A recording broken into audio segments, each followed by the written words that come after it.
So hey guys, sorry, this is really hard actually it's harder going live than it looks to hold the phone and to speak and to actually see what's going on. I don't even know if I am live. You're live. Okay, I think I'm live. So basically, what I was thinking about just a moment ago, or when I was sitting in the restaurant with my mum, I'm in a hotel at the moment with my mum, and it just is so obvious how the person always follows the patterns of the person. So everything that it knows about non-duality and thinks about non-duality, it will just take it on in the personal terms. It will just take it on and add it to its life. And non-duality is about something beyond the person. You can't make non-duality fit your life.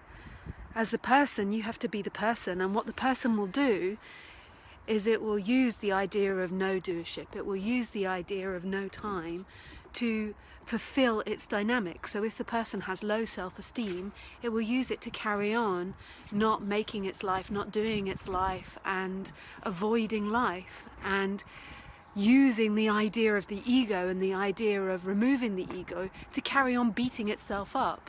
It won't actually be using it to help itself. Even now, the people with low self-esteem will listen to this and think, yeah, I'm doing something wrong again, I'm using this, I'm doing this, and staying in that energy that there's something wrong with them. But non-duality is remembering a place that's only ever present, this amness, this beingness, aliveness, that's only ever present now, that's right here in this, always here in this.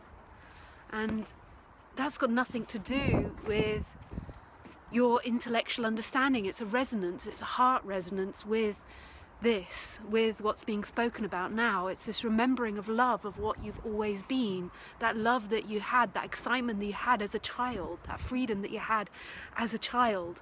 It's not so much about you and you taking on the concepts of non-duality, but you can use concepts of non-duality to help improve yourself, and you can use a non-duality to help understand the dynamics of you.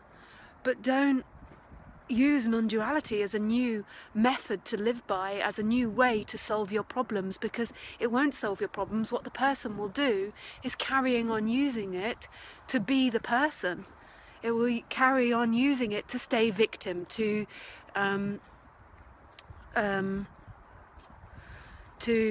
give out that feeling that somebody else knows better than you, that somebody else needs to save you. It just will take it on as me, something that belongs to me, whereas non-duality is remembering the freedom of what you are, the freedom of who you are right now in this moment, which is love. Remembering that you aren't the experiencer. The person moving in time isn't the experiencer. The person moving in time isn't the one that hears non-duality.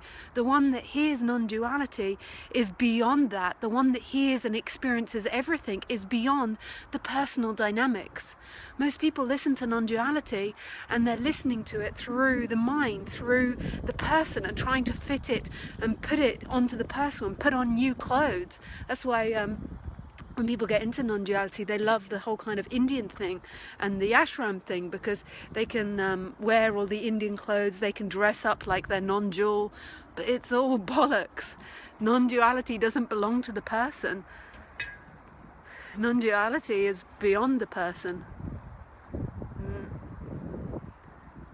Non-duality is the experiencer of this. It's like you put on Google goggles, and Google goggles are this, you put on these goggles which have your phone in it, and it makes it feel like you're in that world. You know, I did one with a roller coaster, and it made it feel like I was on a roller coaster, and I'm sort of like this. If you watch someone on YouTube, it's really funny watching them if they do the roller coaster one. And it seems like you're talking, so you're in them, and then so you put the new non-duality goggles on, and it makes it feel like you are in that world, and then what happens is that you begin, so what happens in this life is that you begin to forget that you are the experiencer of this, not the experience, and the person is the experience. The person is an experience appearing in the dream, just like the rest of this. It's no different. Right now you see Lisa, but I don't see Lisa. There is just life happening. I see all of this. All of this, I can see Lisa in that, but it's not the experiencer. But we keep imagining that we are the experiencer, that we are the experience. We are this person appearing and moving in time, and this is where suffering comes from. And we feel like we've lost something because we've become a limited person. We feel like we're the person that's failed or succeed or not been enough or lost something.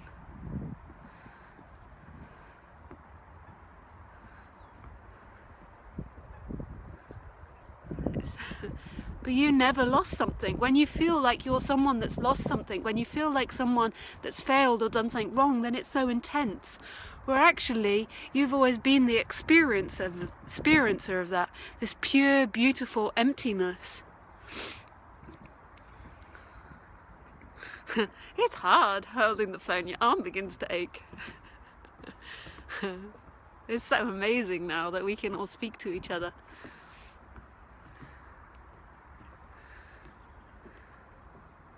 If you believe you are the person that's messed up their life or done their life wrong or done their life right even, all of it's a cage that you're putting yourself in. Whereas a child, you didn't have any cages or ideas of who you were, you just were. And this is a remembering of that. Your true nature has never ever suffered. It's not a thing, it cannot suffer. The person suffers. The person feels like it messes up its life or has done something wrong.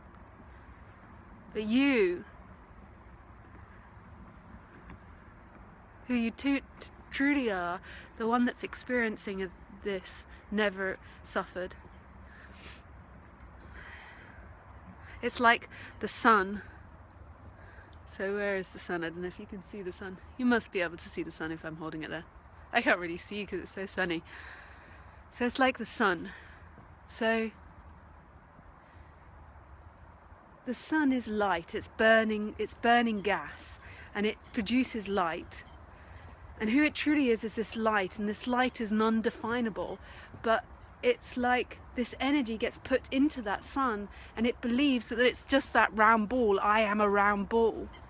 And so it's limited, whereas really who you are is the light, which is everywhere. It's non-definable, and you can't pin it down anywhere. The light is everywhere.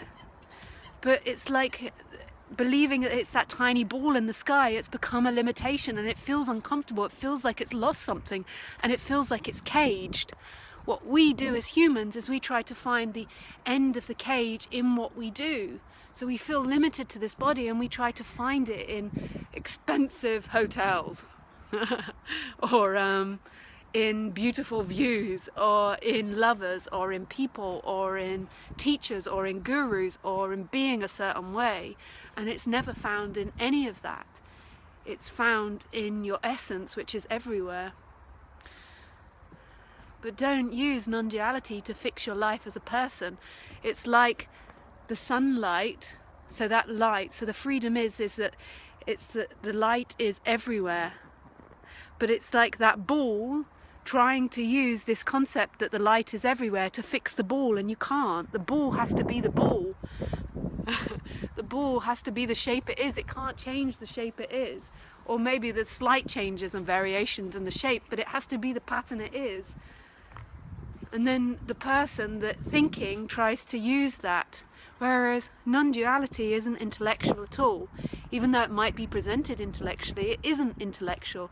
So listen to speakers and follow teachers on non-duality that makes your heart sing, because that's where non-duality really is in the heart singing, not in anything the person gets or takes away from non-duality.